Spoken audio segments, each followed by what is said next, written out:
Olá, Namastê! Vamos à nona parte do amor entre Shiva e Parvati. Peço perdão pela demora em gravar essas partes, porque na verdade cada edição leva tempo para procurarmos áudios, imagens e assim por diante.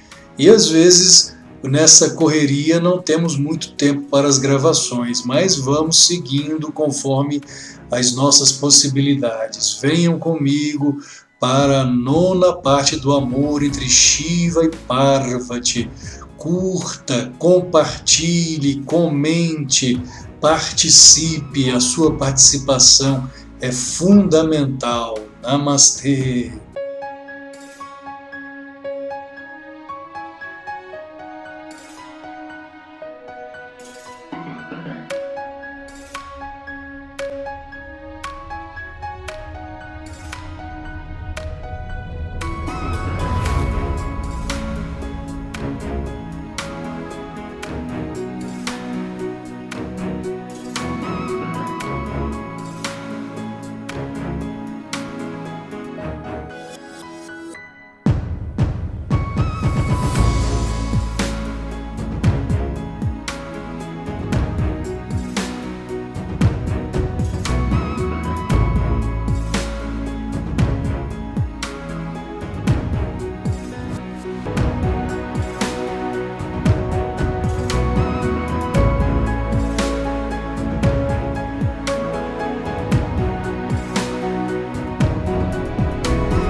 Vimos na oitava parte que o Senhor Shiva abandonou a sua meditação e só pensava em Sati. Devemos compreender que, esotericamente falando, pensar em Sati, no caso de Shiva, significava pensar na Mãe Divina, pensar em sua contraparte feminina, pensar no amor de Deus como Mãe Divina. E isso, de certa forma, não deixa de ser meditação também. Meditar em Deus como mãe também é meditar. Pensar em Deus como mãe, no caso de Sati, é meditar. Daksha logo deu seu consentimento. Brahma foi e informou a Shiva que estava esperando com impaciência febril o resultado de sua proposta. Shiva ficou encantado com a notícia.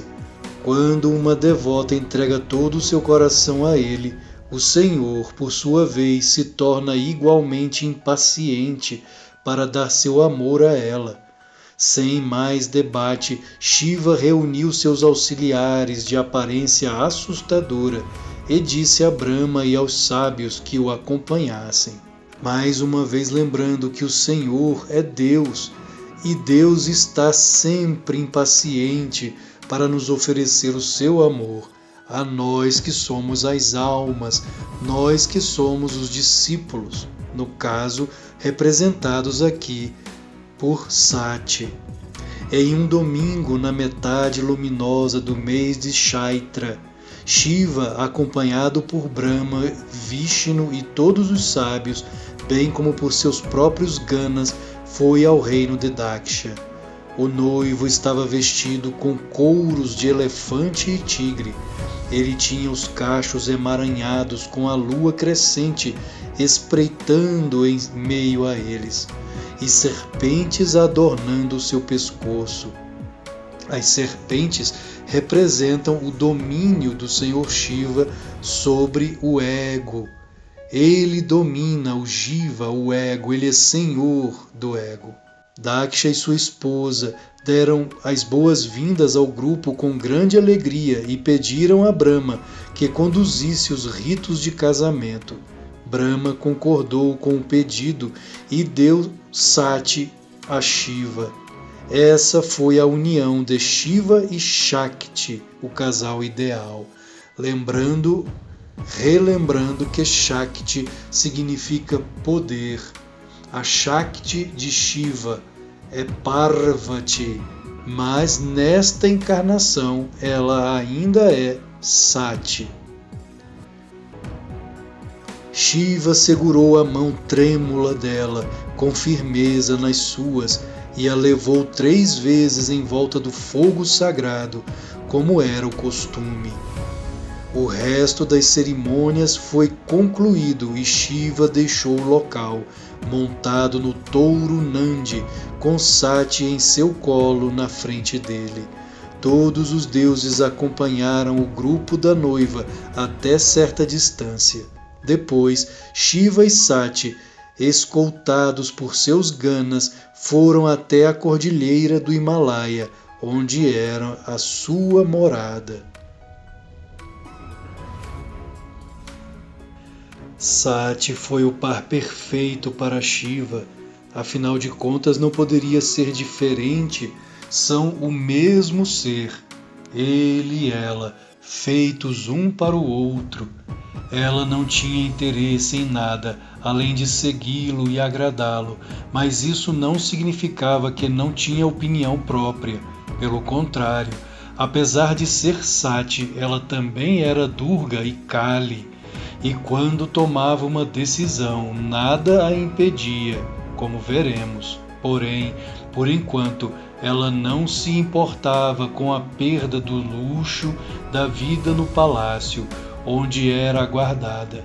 Ela só queria seguir seu estranho marido, perambulando pelas montanhas e picos do desolado Himalaia, habitados por animais selvagens, seguidos por sua horda de duendes, os Ganas. No início, ele mal olhava para ela, mas Sati não se importava com sua aparente falta de interesse e continuou a segui-lo. Um dia, Shiva perguntou para ela de repente: "Por que tu me segues?" Ela respondeu: "Porque sou a tua esposa." "Por que tu casaste comigo?" ele questionou. E ela disse: "Porque sou incompleta sem ti." "Não tenho nada a te oferecer", disse ele. "Mas eu não peço nada além de ti", respondeu ela. "Não tenho parentesco, nem linhagem, nem posses. Essas criaturas estranhas são meus amigos e familiares." E então ela disse mais uma vez: "Não quero nada além de ti mesmo. Aqueles que tu considera seus são também meus." Sua tenacidade e amor por fim o conquistaram totalmente, e Shiva pediu a seus Ganas para deixá-los em paz, que ele os chamaria, se assim o precisasse. Então o Senhor abraçou Sati e divertiu-se com ela como qualquer homem recém-casado. Ele nunca saía do lado dela, nem por um momento, e mesmo que saísse, voltava de repente e fechava os olhos dela por trás para que tremesse e se agarrasse a ele para se firmar. De repente, ele ficava invisível e voltava a pegá-la, fazendo-a gritar de susto. E então aparecia diante dela, para que Sati voltasse a abraçá-lo, aparentemente aterrorizada. Às vezes, ele colhia flores para colocar nos cabelos dela e a decorava com guirlandas. Outras vezes, quando Sati olhava em um lago profundo para admirar o próprio rosto, Shiva se aproximava por trás dela e olhava na água. Ela era a nuvem escura de monção, atrás da qual a lua cheia espiava, pois Sati era da cor de ébano e Shiva claro como a lua. Depois ele colhia flores de lótus do lago e decorava seu corpo negro com as flores. Com muita frequência, ele ajudava a vesti-la depois do banho, e a untava com perfume de sândalo e aplicava almíscar em seu peito. Quando o inverno chegou, Shiva pensou em Kama, e Kama chegou acompanhado de Vasanta, a primavera. Com a chegada da primavera, árvores e trepadeiras se abriam e encheram de flores as clareiras do Himalaia, em harmonia com a predisposição do Senhor. Os lagos ficaram cobertos com flores de lótus desabrochando e a delicada brisa malaia impregnava o ar de perfume. Ervas aromáticas como cravo e cardamomo aumentavam a fragrância, deixando as abelhas zonzas de prazer. As noites eram claras com o luar, em um céu sem nuvens. Nessa atmosfera envolvente, o Senhor Shiva acompanhou Sati por muitos anos. Como as cordas prendem um elefante, ele parecia estar preso pela delicadeza do rosto dela e por seus modos charmosos e provocantes. Nos espinhaços e nas cavernas da cordilheira do Himalaia, Lord Shiva divertiu-se com Sati por longos 25 anos, de acordo com os cálculos dos deuses. Contudo, apesar de todos esses jogos de amor, ele nunca perdeu sua semente da meditação.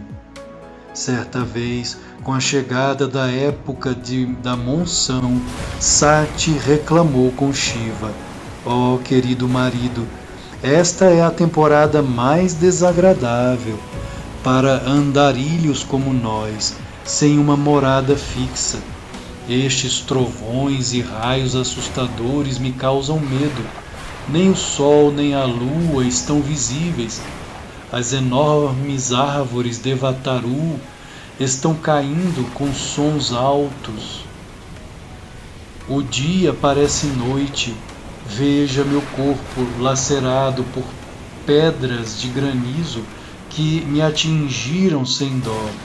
Apenas os pavões estão felizes com o som de trovão e dançam animados. Nessa estação, até mesmo os corvos e os pássaros chacora fazem ninhos. Só nós não temos teto. Oh, meu querido Senhor, por favor, faça uma residência para nós, sem demora." Ao ouvir as palavras de Sati, Shiva disse: "Oh, minha querida, que seja como você deseja. Escolha o lugar onde gostaria de ficar, e uma morada adequada será feita para você.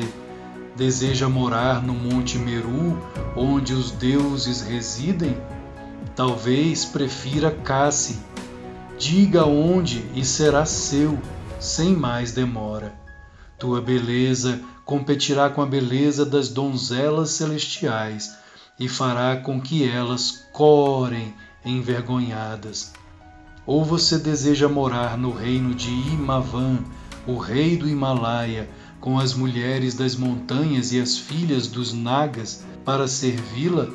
Até mesmo os animais predadores são pacíficos lá, pois é a morada de muitos sábios e santos. Talvez você queira viver em minha própria morada, o Kailasa, perto da morada de Kubera, o deus da riqueza? Faça sua escolha, tudo é seu." Sati decidiu ir à terra de Himavan. Então o Senhor a levou para lá e fez uma bela residência para ela, e ficou com Sati por muitos anos divinos.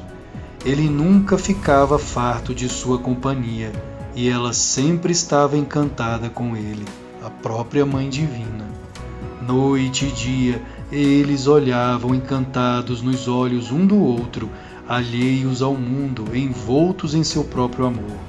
Por fim, um dia, Sati se libertou dos braços dele e começou a questioná-lo sobre muitos assuntos do mundo, pois ela mesma era a Mãe Divina e sabia todas as respostas.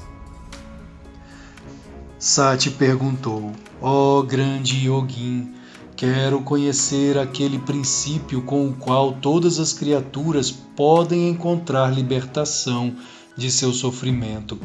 O que capacitará as pessoas a se libertarem de suas amarras mundanas para chegarem à região suprema?